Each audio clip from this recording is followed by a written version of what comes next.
Good morning, good afternoon, good evening, whatever time it may be at the time that you are listening to this podcast. I am your host, Miss U'nique, and welcome in. Welcome in. This is Beyond Unique Shattered Dreams, where every shattered dream becomes a sometimes harsh reality. Yes, it does. Welcome back, everyone. Welcome back. Today's episode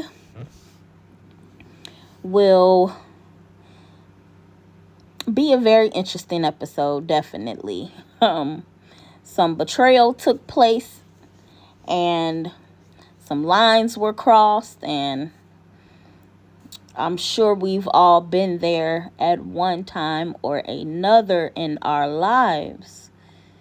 So let me just set the scene here.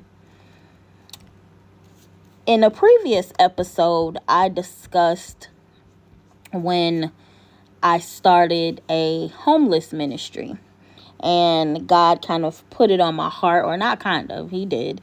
He put it on my heart to walk down the street.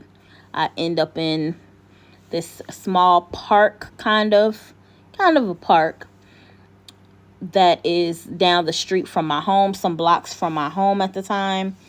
And I get this homeless ministry started where I am going out every day and I am cleaning up that area. And once I finish cleaning up that area, I have music on, worship music on, praise music on in the neighborhood. And this is just making people flock to this area where I am getting the opportunity to pray for them and minister to them, lay hands on them, take their prayer requests, whatever it is that God so has me to do in that moment. So here we go. Now, about day 2, day 3, no more than day 4 though, that I was going to this circle and going to this area. And then I also brought my niece with me at the time, and she also cleaned up with me and prayed with me and helped me pray for people. And so she also helped me during that time as well.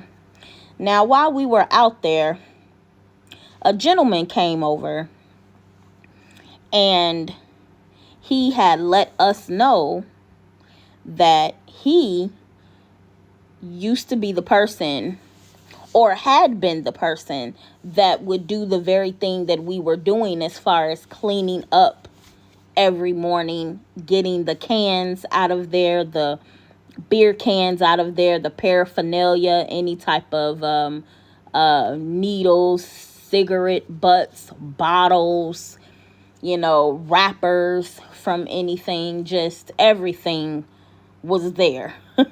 Everything was there on the ground in the mist, and we would clean this area up every morning. So he introduces himself and tells us that he is the one that usually does this. So we're like, okay, that's great. So he feels like, hey, it's great to have some help around here. And we find out a little bit more about him. And he used to be part of the homeless community. But currently, he was living in a building that was directly across the street from this area. So that's why he ended up seeing us. So once he realized that we were coming there every morning, he also would come, and sometimes he would have some of his friends or people that he knew from the street. He would have them come and help as well. And even when he wasn't around, sometimes they came and helped. And they would just, sometimes they would just come and help. And I was told that, during that time, that it really helped them take pride back into that area, into that place, just by seeing somebody come and clean up that area every morning. So as I meet this gentleman, he begins to tell us about his life, different things that have transpired, the fact that he knows everybody around there. Pretty much everybody knew him. And this rang true as as the summer went on and as that time went on, that yes, everybody knew him. If we walked down the street with him, or if he was anywhere around, they called his name out, or he knew someone from afar and he'll run over and go say hi to him. Very nice. He was very polite, very just very sweet, had amazing manners. People really respected him. Even those that were like, there were other churches and other things that were around us, and they knew him as well. He would do stuff for their church or organization on the weekends. He actually did work at the homeless shelters, even though now he was out of one. He was out of that life, and he had been out of that life for a while. He most definitely was giving back to the community. So I kind of wanted to set things up and say, after a while, he kind of became, I guess, my like protector. So during this time, this was also when I was dealing with, I think, my father, who was very ill at the time. He was very ill at the time. And he was definitely on his last days, for sure. I do have a previous episode about that called Daddy Issues, Deathbed Confessions, if you all are listening to this and have not heard that episode. So he became like a protector for me, because we were, we got out so early and we were just walking the street and cleaning up the area and things like that. So he felt like, he was just called to us and really to me. And so he became like a godfather, right? He became, not Godfather the movie, y'all. Not Godfather the movie, but because he was just known in the area, and he definitely had a ton of street smarts, and nobody messed with him like that. And it was like, I don't know, it was like God sent him to kind of be a watcher over me while I was out here. Okay. And so sure enough, every day, just about every day, he would come out as well. And we definitely had some interesting stories together. We meshed together very well. He was very well spoken, very well educated, street smarts, all of that. An older gentleman, older than me, of course. This is why he became like a godfather. And I was losing my biological father during this time. So even more so, his position became more important in my life as the days and the months went on. And then eventually, once I lost my father, once I lost my biological father to his condition, my godfather now stepped up to the plate. And we would hang out and we would talk. And, if we were walking down the street, he would just be a protector. Excuse me. And people that didn't know, thought something else. But he would immediately shut that down and be like, oh, no, absolutely not. This is not what that is at all. And often he would, believe it or not, introduce me as his pastor. And that was funny. I was like, why do you say that? He would go to people and tell them, this is my pastor, y'all. This is my pastor. And I would just be blushing and, oh my goodness, it just be so just bashful toward that, a little uncomfortable for sure, because I'm like, why are you telling people that? He was like, well, you're the only person that I listen to, really. I don't go to anybody else's church, and if you had a church, I definitely would go to yours. And I believe that God sent you to speak into my life. And so, to me, you're my pastor. So, I couldn't do anything but respect that, right? Now, as the days go on, the weeks go on, the months go on, now the years go on. Maybe a year or so. And like I said, we had just a great connection. We would go out and, eat chicken together, have lunch, whatever. We would talk about the things that were going on my side, and he was talking about the things that was going on his side with his family and things like that. And it was just a great rapport, just a great connection. Now, fast forward, right? During this time, I have now decided that I am going to move out of the area that I lived in. And so, of course, and then I don't drive, right? So I don't drive, but I was like, you know what? I wanted to ask my godfather if maybe he would take this trip with me, right?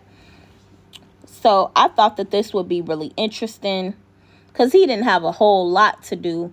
And I thought that this would be interesting for us to connect and everything on the way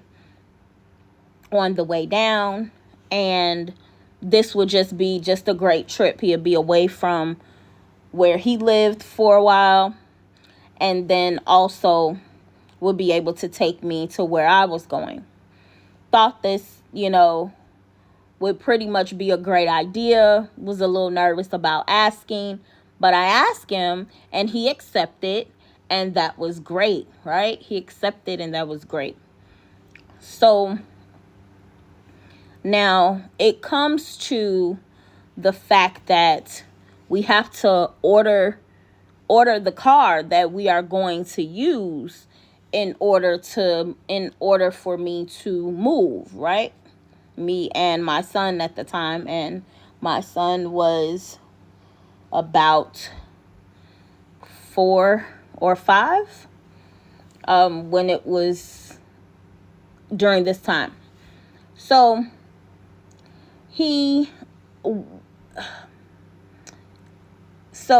decided that he was going to take us, and he needed to get the car. Well, he was going to go to get the car, and he did, but then I guess he got there and realized that, in order to be able to do so, he needed to have a credit card, and all of this, and he didn't have a credit card.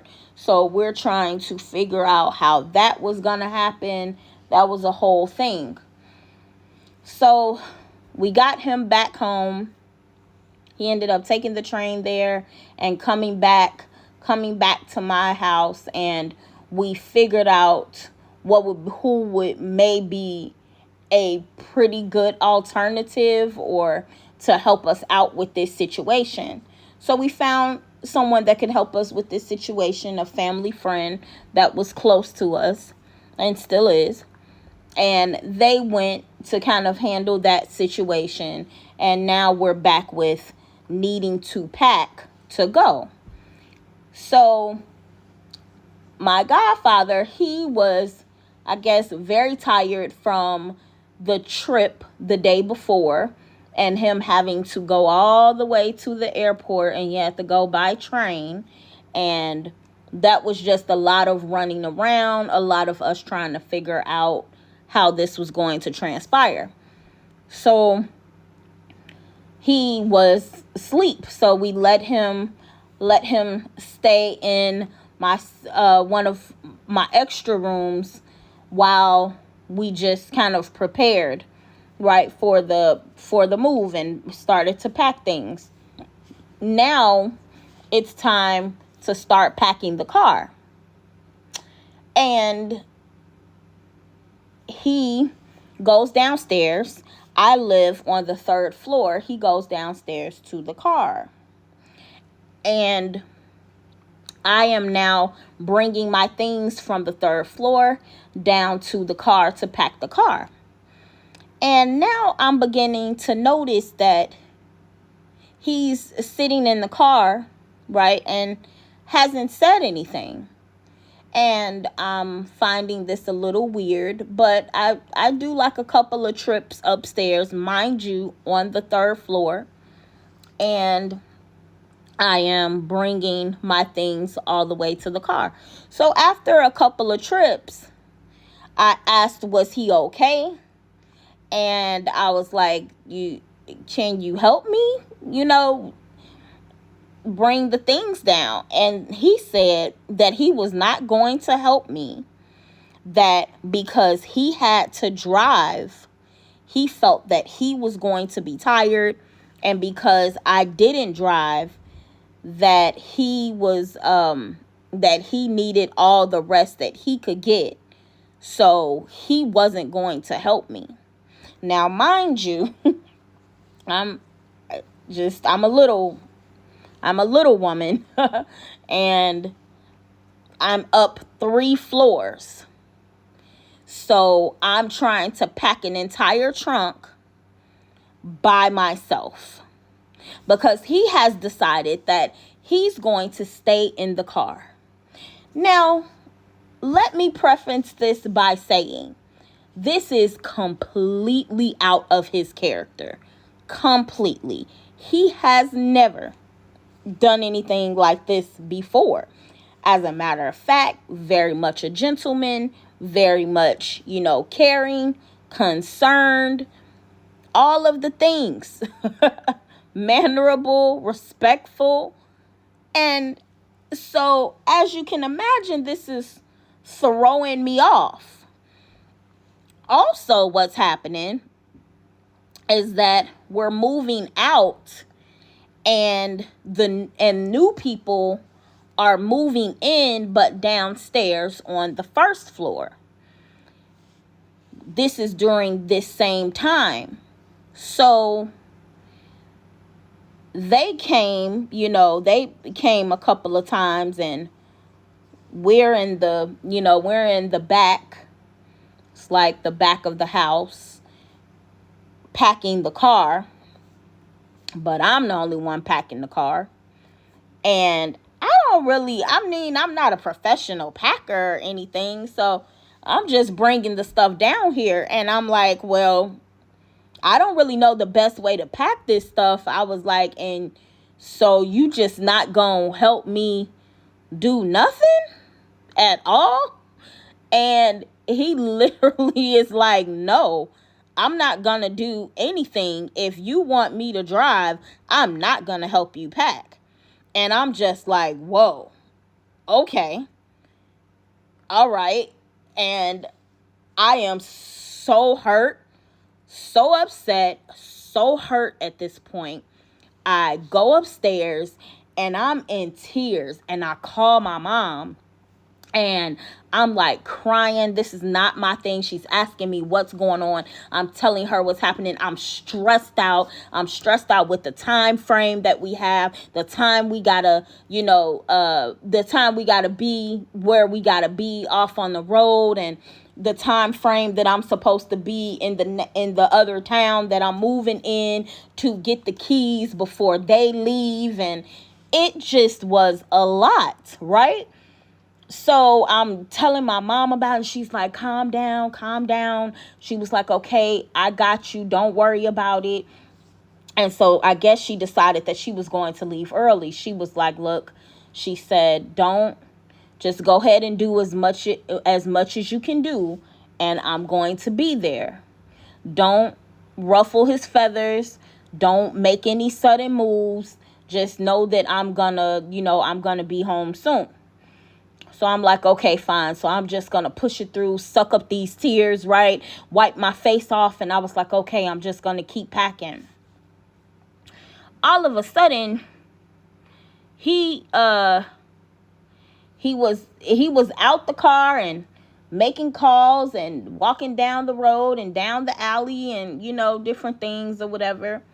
And at one point, he then moved to the front of the house. He was at the back of the house, and then he moved to the front of the house. So when he moved to the front, in the front of the house, I realized that the car had been gone for a little bit. And I'm like, well, where is he? And then he came back. And all of a sudden, when I bring the rest of the bags down, and I'm bringing bags down still, there's an extra suitcase in this car. Well, it's not my suitcase. It's not my son's suitcase either. So there's an extra suitcase in the car. So I realized that his storage area where he had his stuff was right around the corner. So he decided that he was going to go and get more luggage. He had bought a little bag, a little something, because possibly he was going to need a change of clothes as we're on the road and stuff like that. But now he didn't upgrade it to a suitcase.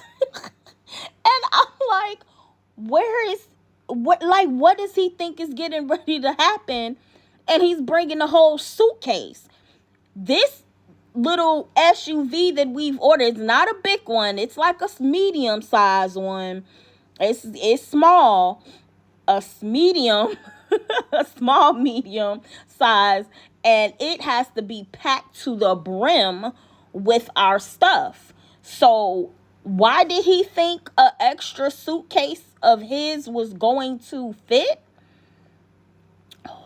Who knows, right? So I'm just dumbfounded by that. But now things are changing. My mom gets home, right? So my mom gets home, and when she gets home, she doesn't come upstairs. I just see her. She goes straight to the car. And it looks like he was just chilling. Like he was just relaxing. No problem. I'm upstairs holding back tears. I'm in pain. I'm hurting, but I'm trying to push through, right? As I go down these 3 flights with everything I have.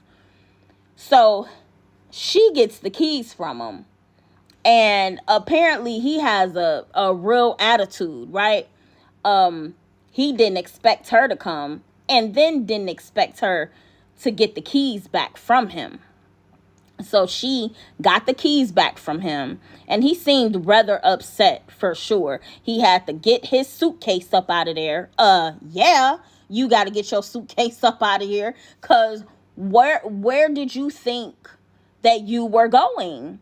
And then my mom says she didn't think that maybe he wasn't even going to come back with the car. And I was like, you know what? I didn't even consider that at all, right? And he definitely had an attitude. He had a card of mine that he had used for the airport situation, and I remember calling him back so that he can give me that, and he came back with it, and he was a bit upset by that. So I knew that he had some level of an attitude for sure. Well, he had to leave. I just was so dumbfounded. I was so hurt. I literally felt so absolutely betrayed because he had never done anything like that before. It literally felt like a devil or a demon for sure jumped inside of him, and the way that he was treating me and the way that he was talking to me, just I could not believe this was coming out of my Godfather's mouth, that he was doing these things and acting and behaving in this way in a manner that he never had before.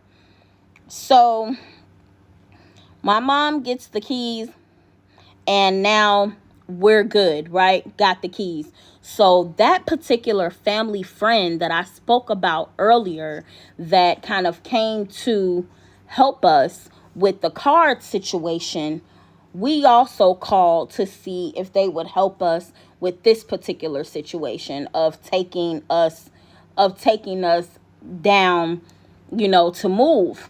And they had been to where I'm moving to several times, and they knew the roads and they knew how to get there. So they said, okay, they would do it. They came. Not only did they come, they helped me pack the car, because we know my Godfather was no help at all, right? So they helped me repack the car, the family friend. And we got in there. We had space. I had a little space. My son had a little space. And we were able to get everything in the car. Whew, I'm telling you. Once I got on the road, it was late at night. It was like 12 a.m., 1 a.m. in the morning that we finally got on the road to get up out of there. And it was just tiring, exhausting. Anybody that has ever moved and packed and had to pack a car and pack a truck and up and down and in and out, you get it. You understand. Like, it just was a trip. I was completely floored. My feelings were absolutely hurt, like absolutely hurt from that situation and that scenario. I just could not believe that he had acted this way to me after everything that we had been through and everything that I had helped him a lot along the way and gave him a lot of resources, showed him a lot of things, that helped him out with the things that he was doing. Just a lot, right? So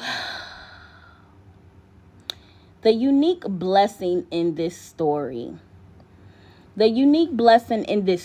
was the fact that we had a family friend that we were able to rely on in that time.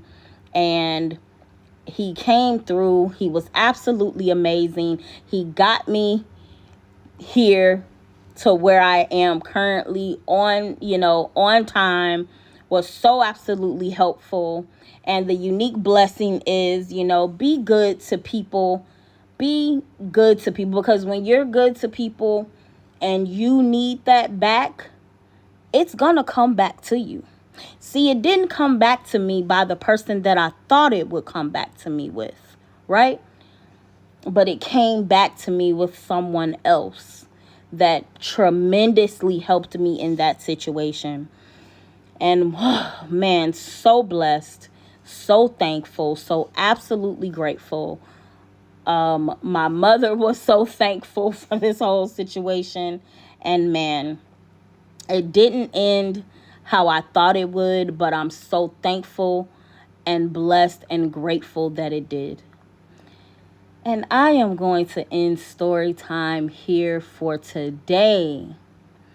And join me next episode where we are breaking those barriers and healing those shattered dreams, one story at a time. Bye.